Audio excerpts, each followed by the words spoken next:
بعض لوگ جو ہیں وہ حرم کی طرف اپنا خرچ کرتے ہیں، بعض میکدہ و شراب پہ خرچ کرتے ہیں. اختیار آپ کا اپنا ہے جس پہ سزا ملتی ہے. اللہ کے لکھنے کا کیا معنی ہے کہ اللہ جانتے تھے کہ فلاں بندے کو جب ہم پیدا کریں گے، اختیار دیں گے تو وہ کیا کرے گا. جو ہم نے کرنا تھا اس کے علم میں ہے تو اسے لکھ دیا ہے. کرنا ہم نے خود ہے، لیکن ہمارے کرنے سے پہلے وہ جانتے تھے کہ اس کو پیدا جب میں کروں گا تو یہ کیا کرے گا. کیا تم نے خود ہے. اس کی مثال آسان سمجھ لو کہ اب گاڑی میں آپ دیکھتے ہیں نا، کار چلاتے ہیں تو اس میں ایئر کنڈیشن لگا ہوتا ہے، اس پہ لکھا ہوتا ہے، نشان بھی ہوتا ہے، کول ہے اور یہ ہاٹ ہے، کہ بھئی آپ کو گرمی میں آپ اس کو کول پہ رکھیں ٹھنڈی ہوا آئے گی، اور سردیوں میں آپ اس کو ہاٹ پہ رکھیں گے تو گرم ہوا آئے گی. اب اگر آپ گرمی میں جا رہے ہیں اور اس کو ہاتھ پہ کر کے چلا دیں، فل فین کھول دیں، ساری گاڑی کے اندر آگ بن جائے، آپ کے کہیں جی لکھا کیوں ہے؟ لکھنے والے کا قصور ہے نا. ہاتھ کیوں لکھا تھا؟ لکھا ہوا نہ ہوتا تو گرم نہ ہوتا. یہ ایک چابی پھیرنے والے کا قصور ہے کہ لکھنے والے کا قصور ہے؟ لکھنے کا معنی یہ ہے کہ کرنا ہم نے خود ہے، لیکن جو کرنا ہے وہ اللہ جانتا ہے. اس لیے اس نے ہمارے کرنے سے پہلے اس کو لکھ دیا کہ جب فرشتوں کے سامنے آتا ہے وہ کہتے ہیں سبحانک، اللہ تیرے علم کی کیا حد ہے کہ ابھی لوگ پیدا بھی نہیں ہوئے اور تو نے لکھ دیا ہے پیدا ہوں گے اور یہ کریں گے. یہ ابو جہل بنے گا اور یہ ابو بکر بنے گا. ورنہ ابو جہل اپنی جہالت سے بنا ہے، ابو بکر اپنی صداقت سے بنا ہے. اس نے دین اسلام کے لیے مار کھائی ہے، اس نے دین اسلام کو مٹانے پہ طاقت لگائی ہے، اس لیے اس کو جہنم کی سزا ملے گی اور اس کو صحبت محمد مصطفیٰ ملے گی صلی اللہ علیہ وسلم. یہ معنی نہیں ہوتا کہ اللہ نے لکھا ہے جی، تقدیر نے لکھا ہے جی، تقدیر ہمیں پکڑ کے گناہ کروا رہی ہے اور پھر سزا بھی دے رہی ہے. یہ اچھی بات ہے. یہ تو خدا پہ اتنا بڑا الزام ہے کہ آدمی ایمان سے بھی نکل جاتا ہے. اللہ تبارک و تعالی ہمیں بچائے اور اللہ ہدایت کے فیصلے کرے. ہاں باقی یہ بات کو سمجھا کرو کہ اللہ نے جو ہمیں اختیار دیا ہے، اگر اس اختیار کو بھی وہ سلب کر لے تو قادر ہے.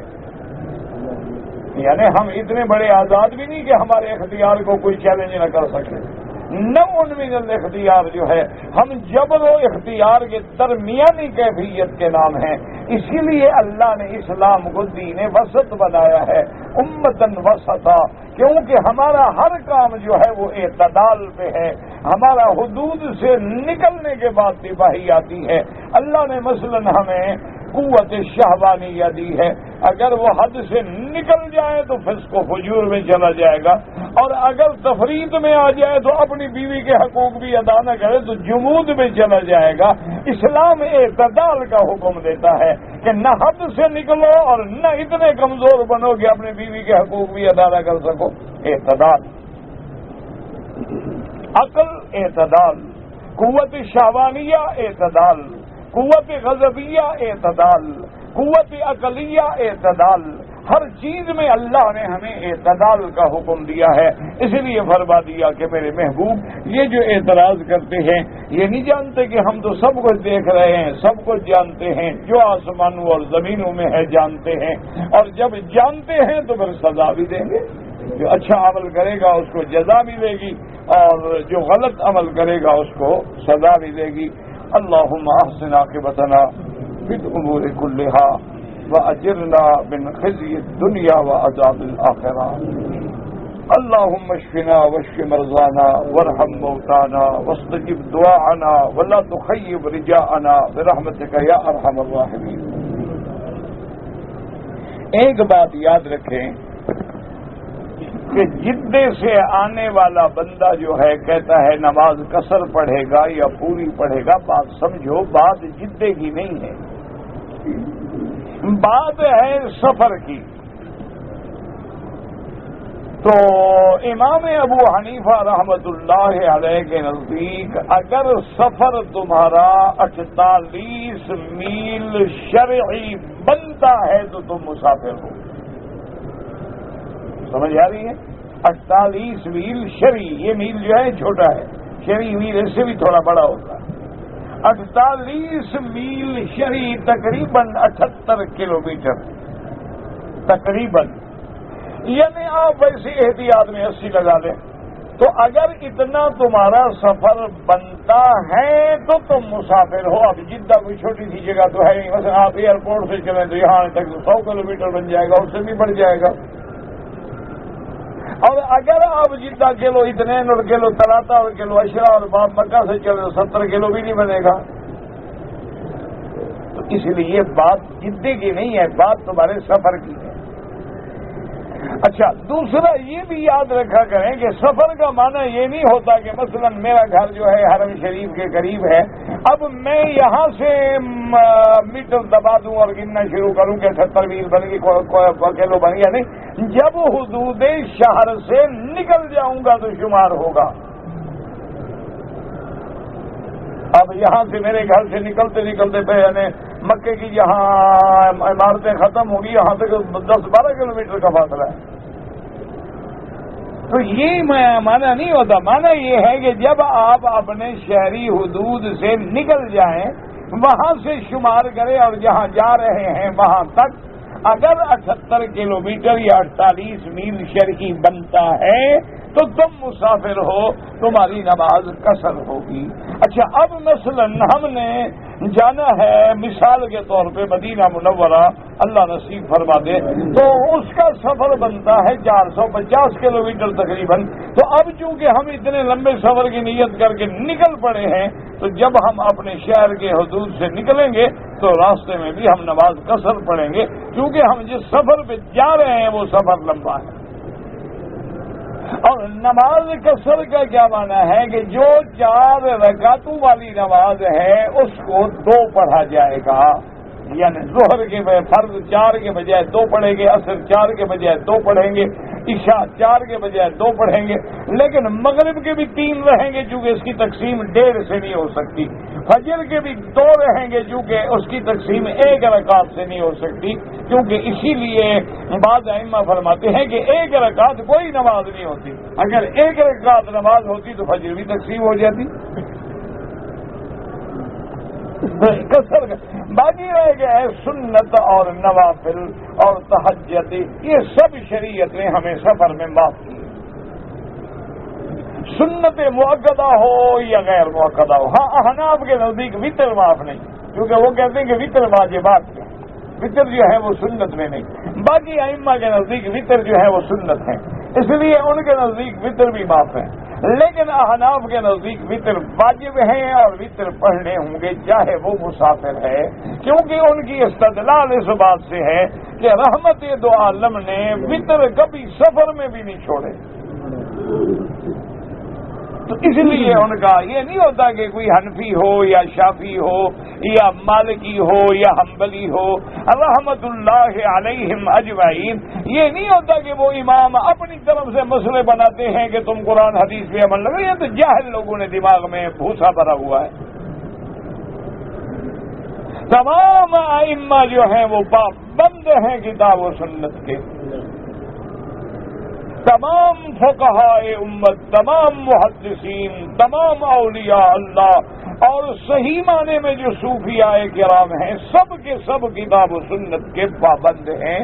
باقی یہ ہوتا ہے ایک امام کے پاس ایک حدیث پہنچی ہے دوسری نہیں پہنچی، کبھی یہ ہوتا ہے کہ روایات تو 2 ہیں، ایک حدیث روایت کر رہے ہیں حضرت ابن عباس اور ایک حدیث روایت فرما رہے ہیں عبداللہ ابن مسعود، تو بعض ائمہ عبداللہ ابن مسعود کی روایت کو لے لیتے ہیں، کہتے ہیں من فقہاء الصحابہ تھے، وہ صحابہ میں بڑے فقیہ تھے، اور بعض لوگ عبداللہ ابن عباس کی روایت کو لے لیتے ہیں کہ حبر المفسرین، کیونکہ اللہ نے ان کو قرآن کی بڑی سمجھ دی تھی، ورنہ دونوں لے تو حدیث ہے۔ مثلا اللہم انی، یہ جو آپ دعا پڑھتے ہیں وطر میں 2 ہیں قنوت، ایک ابن عباس کی روایت سے، ایک عبداللہ ابن مسعود کی روایت سے ہے۔ احناف نے عبداللہ ابن مسعود کی روایت والی لے لی اور حنابلہ نے عبداللہ ابن عباس والی اللہم اہدنا فیمن ہدیت والی روایت، یہ حدیث تو دونوں محمد مصطفیٰ کی ہے صلی اللہ علیہ وآلہ، آلہ وصحبہ وسلم تسلیما کثیرا۔ اچھا، تو پھر جب ہم حدیث کی پیروی کرتے ہیں تو پھر امام کا کیا کام ہے؟ تو نماز تو ہم اللہ کی پڑھتے ہیں، تو پھر امام کا کیا کام ہے جو ہمارے آگے کھڑا ہے؟ اس کی ہمیں کیا ضرورت ہے؟ ہر آدمی اپنی اپنی پڑھ لے۔ تو معلوم ہوا کہ کوئی ڈسپلن تو رکھنا ہے نا، کوئی نظم تو رکھنا ہے نا، کوئی پابندی تو رکھنی ہے نا، ورنہ اگر بغیر امام کے نماز ہو، کوئی رکوع میں کھڑا ہوگا، کوئی سجدے میں پڑا ہوگا۔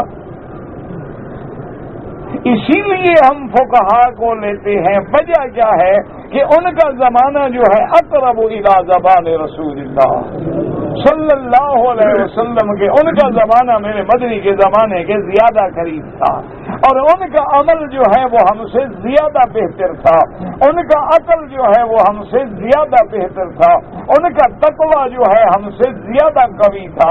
تو لہذا انہوں نے جو حدیث کو، قرآن کو سمجھا ہے اور پھر سنوارا ہے، نکھارا ہے، اور بنا کے امت پہ احسان کیا ہے قیامت تک کے لیے کہ ہم نے نماز کے مسئلے دیکھنے ہیں، کتاب الصلاۃ کھولو، ہم نے زکوٰۃ کے مسئلے دیکھنے ہیں، کتاب الزکوٰۃ کھولو، ہم نے بیع شراء کے مسئلے دیکھنے ہیں، کتاب البیوع کھولو، ہم نے کوئی بھی مسئلہ دیکھنا ہے تو جیسے اصل تو سونا اور چاندی ہے، سونا چاندی نہ ہو تو زیور کس سے بنے گا؟ لیکن سونا چاندی جو ہے جب وہ سونار کے پاس جائے گا تو اب اس کو جناب وہ کبھی ہار بنا کے گلے میں ڈالے گا، کبھی وہ آپ کے لیے انگوٹھی بنائے گا، کبھی وہ آپ کے لیے سر کا تاج بنائے گا، لیکن بنائے گا سونے سے۔ سونا نہ ہو تو کس سے بنائے گا؟ اسی لیے فقہا نے ہمیں دین سمجھنے کے لیے آسان کر دیا، ہر چیز کا باب باندھ دیا، ہر مسئلہ الگ الگ کر کے لکھ دیا، اس کی تنقیح کر دی اور اس کی تخریج کر دی کہ یہ مسئلہ ہم نے فلاں حدیث سے لیا ہے۔ اس لیے ہم ان کی بات کو زیادہ قابل احترام سمجھتے ہیں۔ اگر یہ نہ ہو تو گاڑی چل ہی نہیں سکتی۔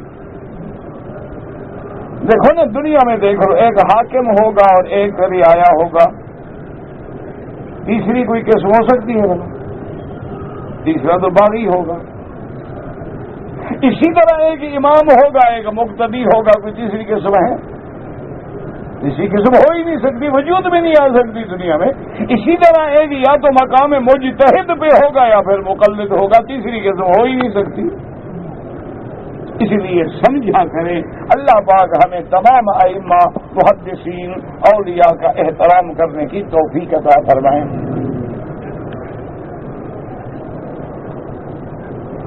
جس آدمی نے 30 حدیثیں یاد کر لی انشاءاللہ بڑی فضیلت ہے، لیکن روایت میں 40 حدیثیں ہیں۔ اسی لیے علماء نے 40 حدیثوں کے چھوٹے چھوٹے رسالے بنائے ہیں، چھوٹی چھوٹی حدیثیں جمع کی ہیں تاکہ ہر بندہ 40 حدیثیں یاد کر لے اور قیامت میں علماء کی صف میں شمار ہو جائے۔ مکے میں رہتے ہوئے تو طواف افضل ہے، جتنا طواف زیادہ کریں اتنا افضل ہے۔ ہاں، اگر آپ میقات سے آ رہے ہیں، مثلا مدینہ شریف سے آ رہے ہیں، بار بار آ رہے ہیں، بار بار عمرہ کریں، پھر عمرہ افضل ہے۔ نفلی روزہ مکے میں افضل ہے یا طواف افضل؟ طواف افضل ہے۔ نفلی روزہ ہر جگہ رکھ سکتے ہو، طواف تو ہر جگہ نہیں کر سکتے۔ طواف ایک ایسی عبادت ہے جو ماں سوا مکہ شریف کے کسی جگہ نہیں ہو سکتی ہے۔ نفلی روزہ تو ہم ہر جگہ رکھ سکتے ہیں۔ ستیوی ماں کو زکوٰۃ دے سکتے ہیں؟ نہیں دے سکتے، ماں ہے تمہاری، ماں باپ کو زکوٰۃ نہیں دی جاتی، نہ ماں نہ باپ نہ دادا نہ دادی نہ نانا نہ نانی نہ بیٹا نہ بیٹی نہ بیٹی کی بیٹی، وہاں تمہارا فرض ہے ان کو۔ ویسے تو میل جو ہے وہ اٹھا کے دو گے ماں کو اور باپ کو، زکوٰۃ تو مال کا میل ہے نا۔ اگر ایک آدمی نے عمرے کا احرام مسجد نبوی سے باندھ لیا، عمرہ ہو جائے گا، جیسے کوئی آدمی کراچی سے باندھ لے، میقات تو رستے میں آئے گا، لیکن اس نے میقات سے پہلے باندھا ہے۔ لیکن افضل یہ ہے، سنت یہ ہے کہ اسی مقام پہ ذل حلیفہ سے آگے باندھے جہاں سے میرے محبوب نے باندھا ہے صلی اللہ علیہ وسلم۔ اگر کوئی حنفی نماز میں جنازے میں 2 سلام پھیرے جائز ہیں، 1 پھیرو جائز ہیں، کوئی ایسا مسئلہ نہیں، کوئی لڑائی والی بات ہی نہیں ہے، جتنا گول ڈالو گے اتنا میٹھا ہوگا۔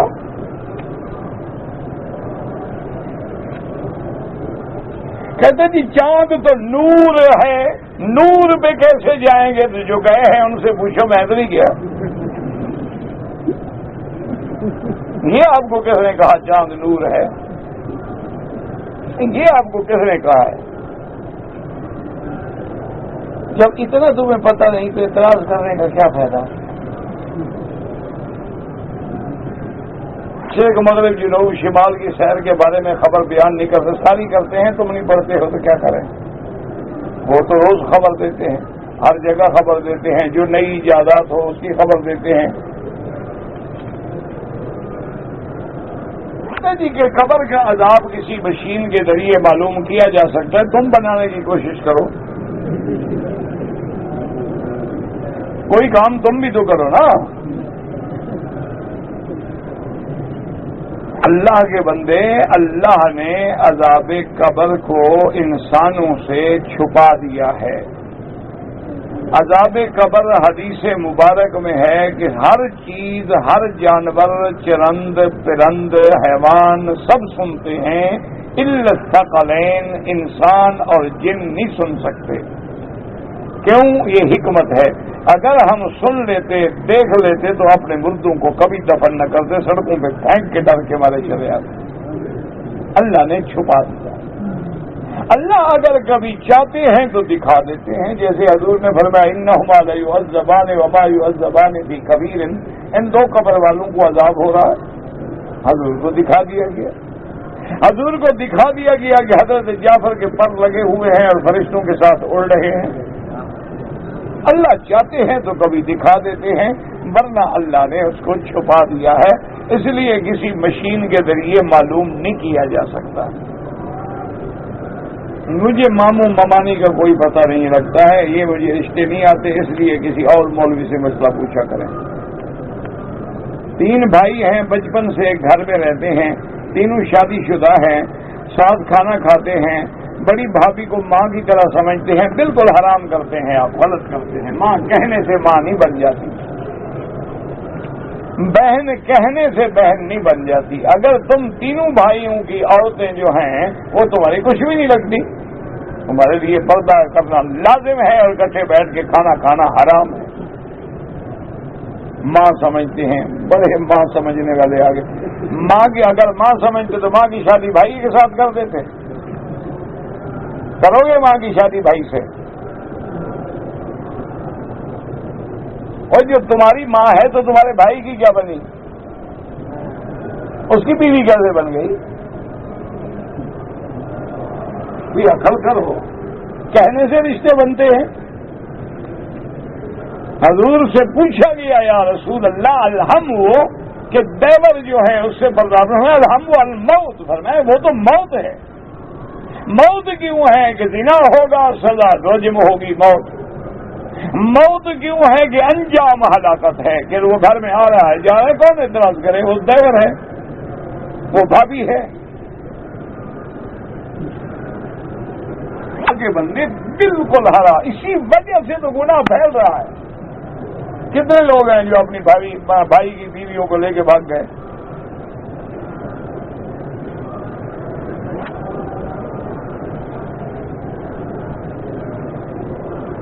طواف کے بعد جو 2 رکعت نماز پڑھتے ہیں، نیت کیسے کریں؟ بس یہی دل میں سمجھ لو کہ 2 رکعت طواف ہے، ورنہ امام ابو حنیفہ رحمۃ اللہ علیہ کے نزدیک واجب ہیں، باقی ائمہ کے نزدیک سنت ہیں۔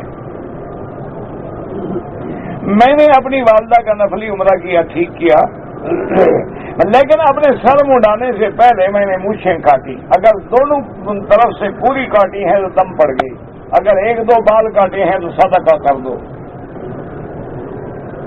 عمرہ کرنے کے بعد غسل کرنا فرض ہے یا نفل؟ نہ فرض ہے نہ نفل ہے، پہلے تو سنت ہے، عمرے کے بعد غسل کا کیا تعلق؟ ویسے کرنا چاہو گے، چلو بھی پسینہ ہے، میل ہے، صاف ہو جائے، تمہاری مرضی ہے، یہ کیا نہ فرض ہے نہ نفل ہے؟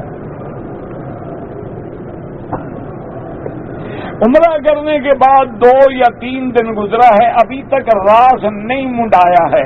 اچھا، راس عربی آ گیا، منڈایا اگر اردو آ گیا. ماشاءاللہ، انشاءاللہ جی اب راس بھی منڈواؤ اور ایک بکری دم بھی ادا کرو کہ 3 دن سے آپ نے کپڑے پہنے ہوئے ہیں.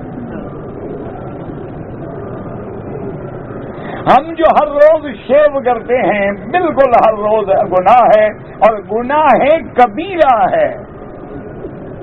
پہلی دفعہ اگر آدمی داڑھی منڈائے تو صغیرہ ہے، بار بار منڈائے تو جیسے زنا گناہ کبیرہ ہے، اسی طرح داڑھی منڈانا بھی گناہ کبیرہ ہے. تم نے کو مذاق سمجھا ہوا ہے داڑھی کو. نماز جنازہ میں ہر تکبیر پہ ہاتھ اٹھائیں، نہیں احناف کے نزدیک نہ اٹھائیں، حنابلہ کے نزدیک اٹھاتے ہیں. کوئی مسئلہ نہیں، اعلیٰ اولا کی بات ہے، کوئی لڑائی جھگڑے کی بات ہی نہیں ہے. اگر پاؤں میں درد ہے تو میں جوتا پہن کے طواف کر سکتا ہوں، کر سکتے ہیں، بس جوتا پاک ہو.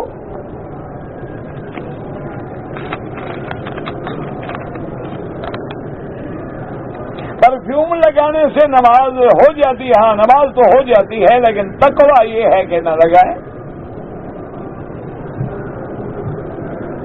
ہم پاکستان سے آ رہے تھے، مکے میں کام کرتے ہیں، احرام بھی ہمارے ساتھ تھے، لیکن ایئرپورٹ پہ بھی نہیں باندھا، جدے میں بھی نہیں باندھا. ضرورت ہی محسوس نہیں کی. ایک مسجد سے احرام، ایک بکری ادا کریں، انشاءاللہ اگلے دفعہ ضرورت محسوس کریں گے. مذاق ہے، تمہاری ضرورت ہی محسوس نہیں کی. احرام کی چادریں بھی ساتھ ہیں، سب کچھ ساتھ ہے، ضرورت نہیں محسوس کی. انا للہ انا الیہ راجعون. میری والدہ کی طبیعت خراب ہے، اسپتال میں ہیں. اللہ سے دعا کریں، اللہ ہر بیمار پہ رحمت کرے، اللہ ہمارے بیماروں پہ، آپ کے سب مسلمانوں پہ شفا کاملہ دے. کہتے ہیں جی کہ آپ کے دانتوں میں کوئی دانت سونے کا بھی ہے. آپ آئیے گا، دکھاؤں گا میں. اب اس کا کیا علاج ہے میرے پاس؟ اگر ہو بھی تو شریعت میں جائز ہے. میں ایک مسئلہ بھی سمجھ لو، سونے کا دانت لگوانا جائز. دم اپنے ملک میں دے نہیں، مکے میں دینا ہوگا. حتی یبلغ الہدی محلہ. ایک آدمی نے پاکستان سے دبئی عمرے کے لیے سفر کیا، رات کو ہوٹل میں قیام کیا، صبح جا کے مسجد عائشہ سے احرام باندھا. نہ دبئی سے باندھا نہ کراچی سے باندھا، دم پڑ گئی اور میقات کے عمرے سے بھی محروم ہو گیا.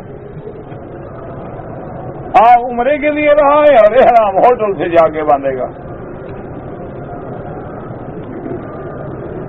اگر حالت احرام میں کسی عورت نے حمام سے فارغ ہو کر خوشبو والے صابن سے ہاتھ دھویا، چونکہ فوراً دھو دیا ہے لہذا صدقہ کر دیں، 2-4 ریال خیرات کر دیں.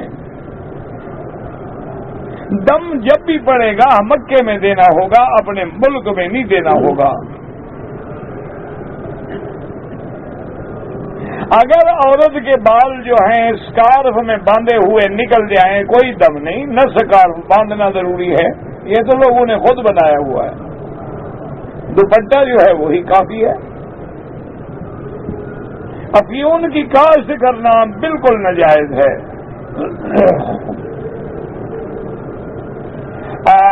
میں نے حج پیدل کیا، لیکن پیدل چلنے سے، رگڑنے سے خون نکلا بدن سے، کچھ بھی نہیں ہوتا. اگر ہاتھ دھوئے ہیں خوشبو والے صابن سے، صدقہ کر دیں، خیرات کر دیں. طواف جو ہے اپنے لیے کریں، بچوں کے لیے دعا مانگیں. طواف 7 چکروں کے بعد ایک طواف بنتا ہے. ربنا تقبل منا انك انت السميع العليم اللهم اجعل لنا وللمسلمين من كل هم فرجا ومن كل ضيق مخرجا ومن كل بلاء عافيا. اللهم فرج هم المهمومين وتسكر المكروبين واقض الدين عن المدينين واشفنا واشف مرضانا ومرضى المسلمين. اللهم استر عوراتنا وآمن روآتنا خفض روآتنا اللهم اغفر لنا كل ذنب واحفظ عنا كل ذنب فرج عنا كل كرب صلى الله تعالى على خير خلقه سيدنا محمد وعلى آله وصحبه أجمعين اللهم